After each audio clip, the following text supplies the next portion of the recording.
El Señor esté con vosotros. Lectura del Santo Evangelio según San Mateo.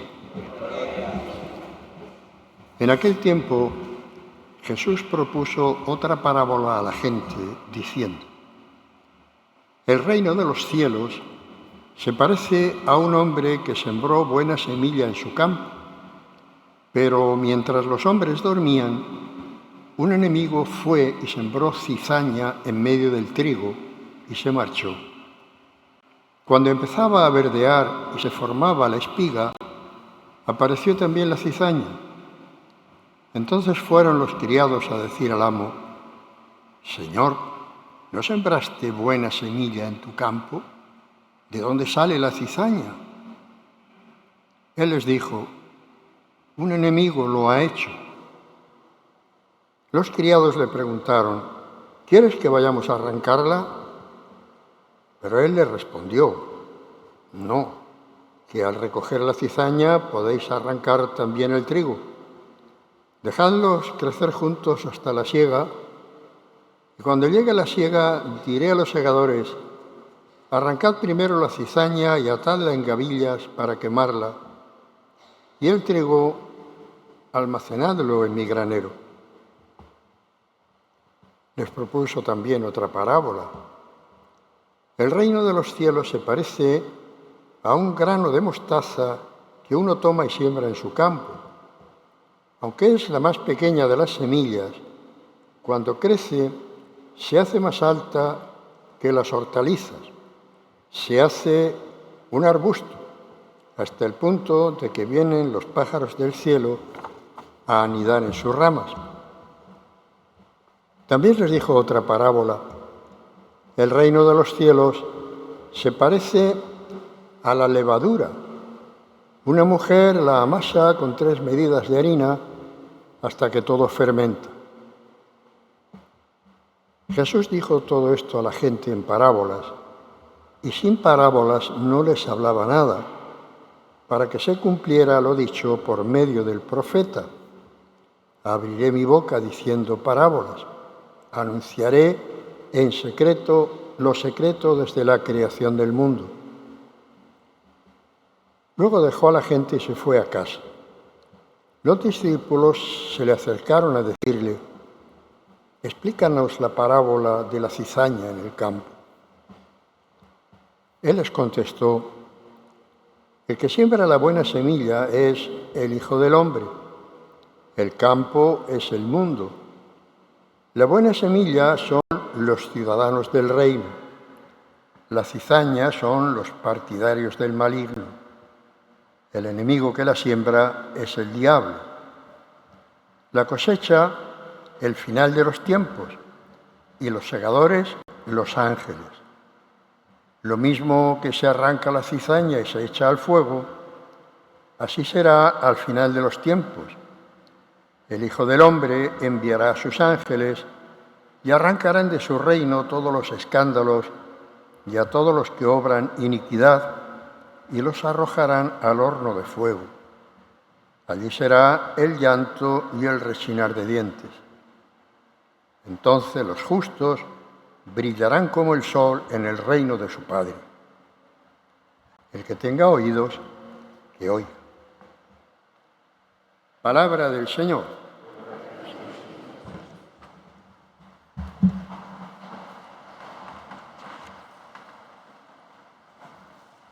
Siguiendo su costumbre, San Mateo agrupa las parábolas del Señor en un bloque. Recordáis que lo hemos comentado alguna vez, que San Mateo tiene ese método de ir uniendo los distintos acontecimientos de la vida del Señor por bloques. Los milagros, la predicación, las palabras del Señor, los acontecimientos de su vida.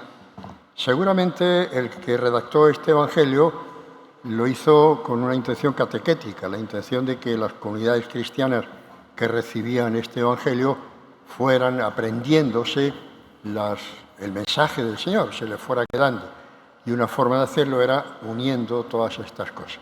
Eso no quiere decir que el Señor las dijera todas seguidas, se pusiera a hablar en parábola y estuviera todo el rato contando una parábola detrás de otra, Seguramente lo haría en el transcurso de su predicación cuando anunciaba el reino de Dios.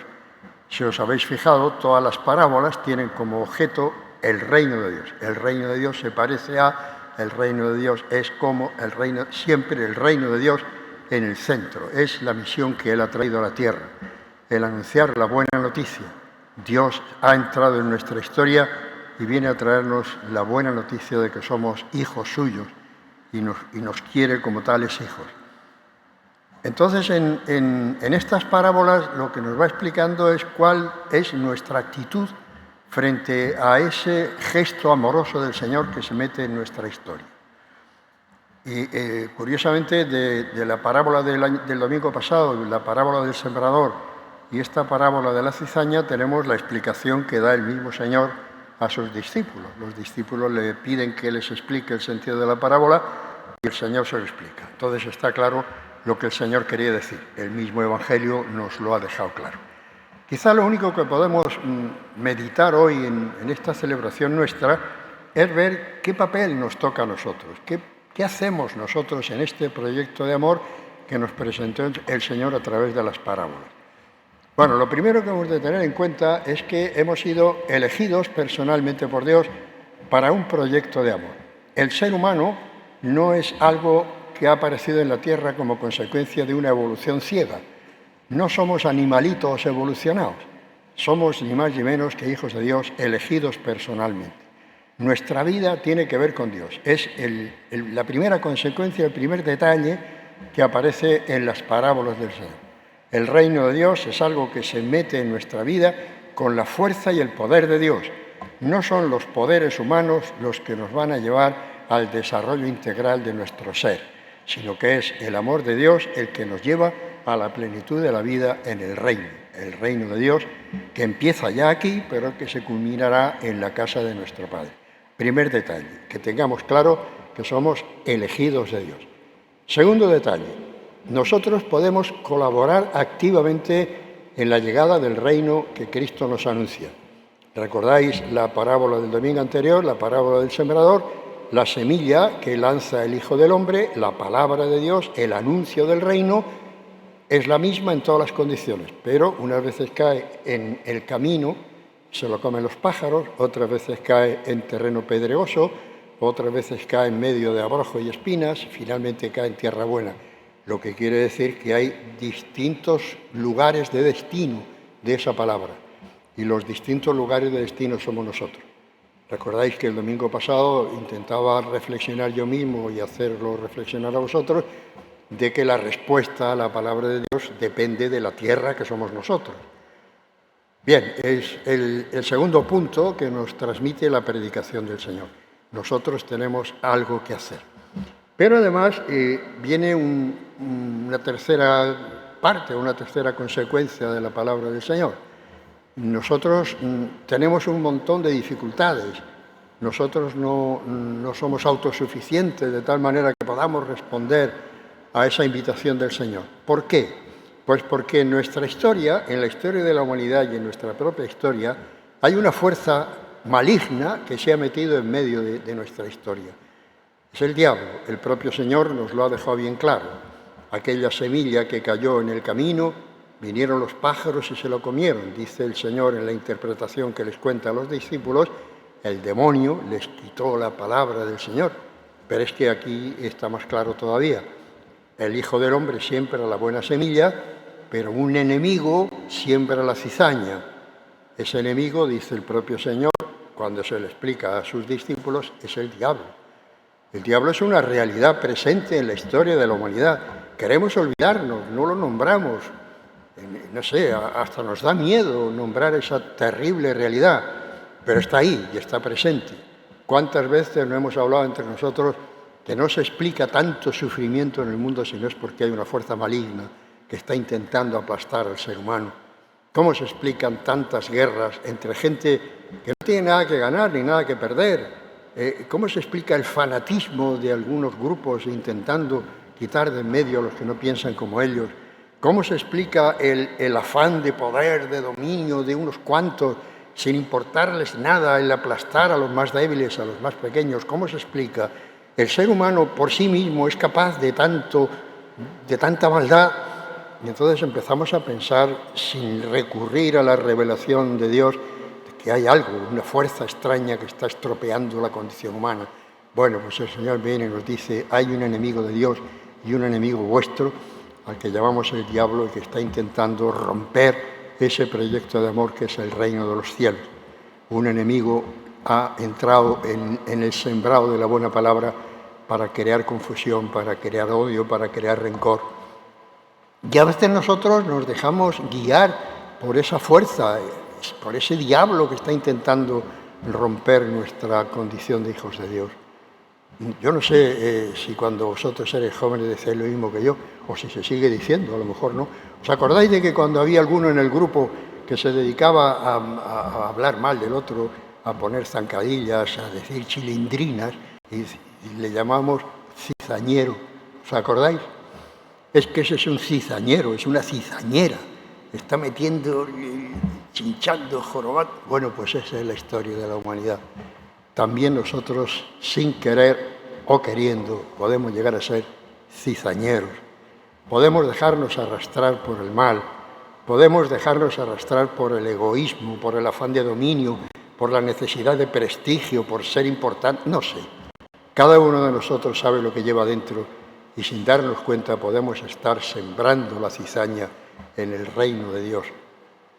Por eso el Señor siempre nos invita a que pidamos la fuerza del Espíritu. Él les avisó a sus discípulos de que iban a sufrir persecuciones, que lo iban a pasar mal, pero no tengáis miedo, decía, yo he vencido al mundo. Esta es la gran esperanza del cristiano. Nosotros podemos vencer al mundo.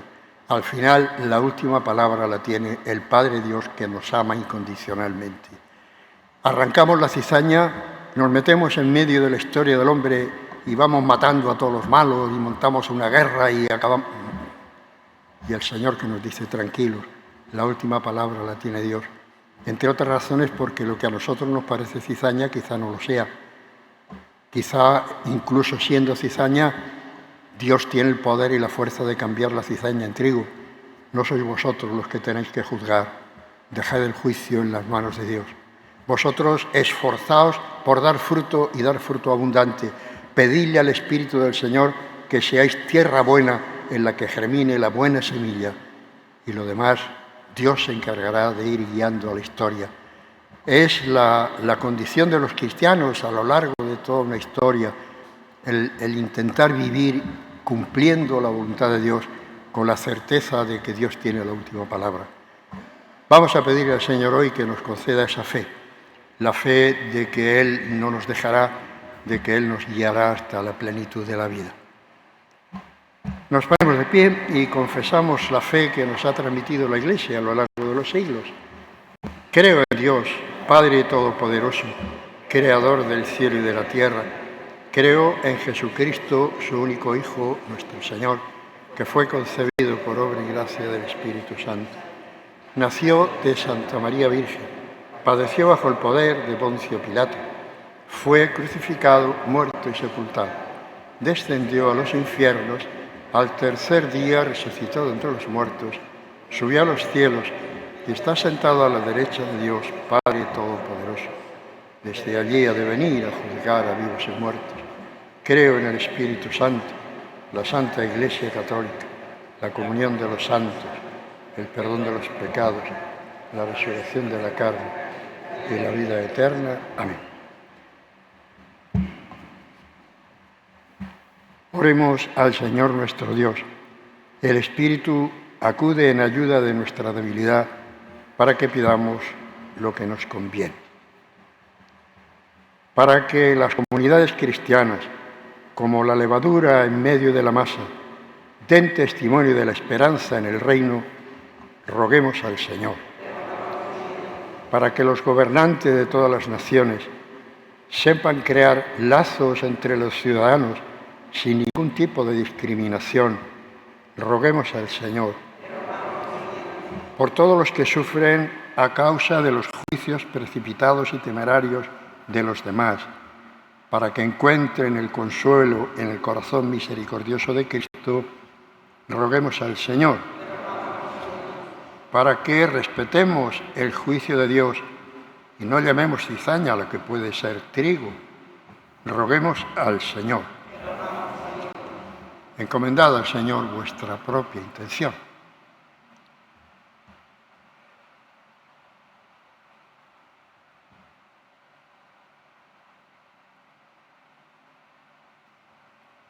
Por estas intenciones personales, roguemos al Señor.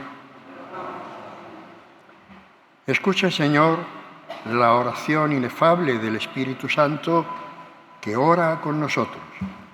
Por Jesucristo nuestro Señor.